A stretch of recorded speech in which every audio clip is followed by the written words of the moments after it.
خوش آمدید کہتے ہیں آپ کو آپ کے اپنے channel divine world for you میں۔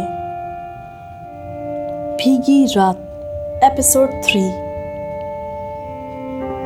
وہ گاڑی میں بیٹھی ملازمہ کا انتظار کر رہی تھی کہ اچانک اس کی نظر سامنے پڑی تو ملازمہ اسی کے ساتھ باہر آ رہی تھی۔ لاریب کو تفتیش ہوئی، وہ فوراً گاڑی سے باہر آئی۔ تم اس کے ساتھ کیوں آ رہی ہو؟ لاریب نے پوچھا۔ بی بی جی، وہ ان کا پرس کھو گیا ہے، ان کو پیسوں کی ضرورت ہے، اگر آپ کوئی 500 یا 1000 کی مدد کر دیں تو کون سا گھاٹا ہو جانا۔ لاریب نے ایک نظر ملازمہ کو دیکھا اور پھر غصے کی نظر سے موئز کو۔ تم گاڑی میں بیٹھو ذرا، وہ ملازمہ کو دیکھ کر بولی اور وہ خاموشی سے بیٹھ گئی۔ کیا مسئلہ ہے آپ کا؟ کیوں میرے پیچھے پڑ گئے ہیں؟ یہ ملازمہ آپ جو سب کو جا کر بتائے گی جس کا کوئی اندازہ بھی نہیں آپ کو۔ آپ کیوں میری زندگی کو اور مشکل بنا رہے ہیں؟ آگے پتہ نہیں کتنے دنوں کی رہ گئی ہے۔ وہ آرام سے بولی، آنکھوں میں نمی خود بخود اتر آئی۔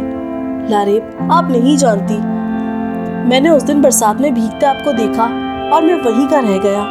پیار کرتا ہوں آپ سے، روز آپ کے گھر کے سامنے ہوتا ہوں۔ اس دن اتفاق تھا، میں آپ کے گھر کے آگے سے بس گزر رہا تھا اور نظر موتی پر پڑی اور رک گیا۔ گاڑی سے باہر نکل کر آپ کو دیکھنے کا جواز دیوانہ تھا، لیکن اب روز آپ میری آنکھوں میں رہتی ہیں۔ پلیز مسٹر، مجھ سے کوئی توقع نہ رکھیے گا، میرا دل پتھر کا ہو چکا ہے کیونکہ دنیا کا ہر پاگل بندہ مجھے ہی ملتا ہے۔ وہ یہ کہہ کر بیٹھ گئی اور گاڑی سٹارٹ کرنے لگی۔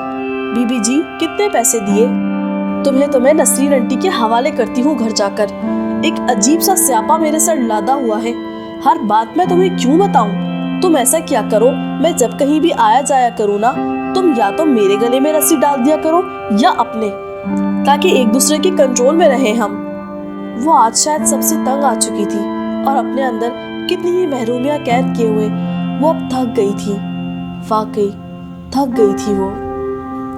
جہان ہاؤس اب معمول پر آ چکا تھا، لیکن نور جہاں کا کیس سن کر قصبے کی اب کوئی بھی بہن بیٹی گھر سے بھی نکلتی تو پردے میں نکلتی۔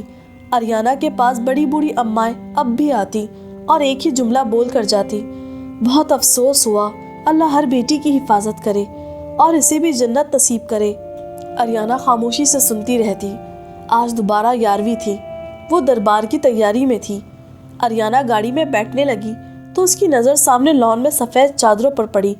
وہ دیکھ کر حیران ہوئی، پھر وہاں رجو کو بھیج کر اطلاع منگوائی تو پتہ چلا 1 ماہ گزر چکا ہے نور جہاں کو گئے ہوئے۔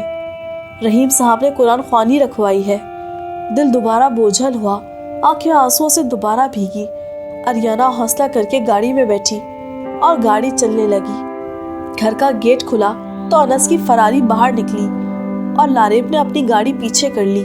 لاریب کے پاس چھوٹی گاڑی تھی لیکن نئے ماڈل کی تھی، جو اس کے پاس آنے سے پہلے انس کی ملکیت تھی۔ اس نے شاہی سواری کے نکلنے کا انتظار کیا اور پھر اپنی گاڑی اندر کی۔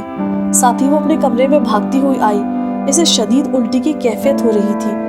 تھوڑا ریلیکس ہونے کے بعد اس نے ملازمہ سے کھانا منگوایا اور کھا کر میڈیسن لی۔ وہ اپنے کمرے میں ٹی وی دیکھتے دیکھتے ہی سو گئی۔ دربار میں خوب رونق تھی۔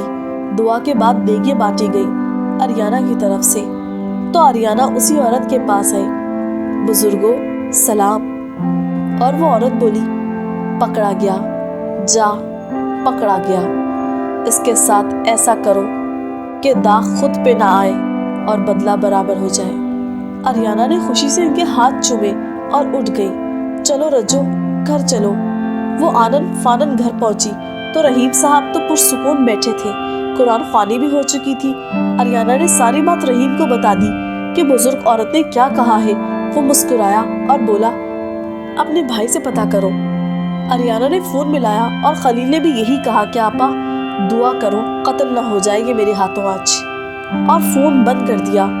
اریانہ پریشان ہونے لگی۔ بول، کیوں کیا تھا تو نے میری بہن کے ساتھ یہ سب؟ تجھے کیا لگا تھا؟ چلو 1 ماہ گزر گیا، سب اس کی موت بھول گئے ہوں گے۔ چل اس کی چھوڑ، دنیا اب تیری یاد رکھے گی۔ تیرا وہ حشر ہوگا کہ ہر عزت لوٹنے والے کو اپنی عزت کی پڑ جائے گی، جو کہ اس کے پاس ہوگی ہی نہیں۔ تم جیسے درندوں کے ساتھ کیا ہونا چاہیے اور کیا نہیں، یہ خدا جانتا ہے، لیکن میں بھی کچھ کر کے چھوڑوں گا تمہارا، وہ غصے سے بولا۔ انس بدحواسی کے عالم میں سامنے کرسی سے بندھا ہوا پڑا تھا۔ اسے نور جہاں یاد آئی، اس کو بھی اس نے ایسے ہی باندھا تھا اور یوں ہی حواس گم کیے تھے اس کے بھی۔ انس کو پہلی بار اپنی غلطی کا احساس ہوا تھا۔ وہ اب قید میں تھا خلیل کی۔ 2 ماہ تک یہ ایسے ہی رہے گا۔ میری بہن 2 گھنٹے اس سے زیادہ تکلیف میں تھی، اب یہ اس سے کئی گنا زیادہ سزا پائے گا۔ منہ میں ایک نوالا نہ ڈالنا اس کو زندہ رکھنے کے لیے، اسے پانی کے گھونٹ کو بھی ترساؤ، وہ لب چبا کر بولا۔ انس خوف اور تکلیف کی شدت سے ہی بے ہوش ہو گیا۔ لاریب کی آنکھ تہجد کے وقت کھلی تھی۔ اس نے نفل ادا کیے اور خدا کے آگے اپنے درد وہ روز آنسو کی طرح بہاتی تھی۔ آج بھی وہ وہی کر رہی تھی۔ اریانہ جہاں بھی دعا کے لیے ہاتھ اٹھائے تھی اور وہ نور جہاں کے ساتھ لاریب کے لیے دعا کرتی کہ اس کی عزت سلامت رہے۔ وہ ایک اچھی انسان تھی جس میں انسانیت پائی جاتی تھی، رحم دلی، خودداری اور سب سے بڑی بات، درد سہنے کی طاقت رکھتی تھی اور درد سمجھنے کی بھی۔ دونوں ایک ہی وقت پر دعائیں کرتی اور ایک صرف روتی تو دوسری روتے روکتے مانگتی۔ رونا ہی کافی ہوتا ہے اور رو کر مانگنا بھی۔ وہ اپنے سامنے بٹھا لے اور آنسو جاری کر دے تو سمجھ جانا تم اس کے قریبی بندے ہو، ورنہ یہ موقع بھی بڑے بڑوں کو نہیں ملتا۔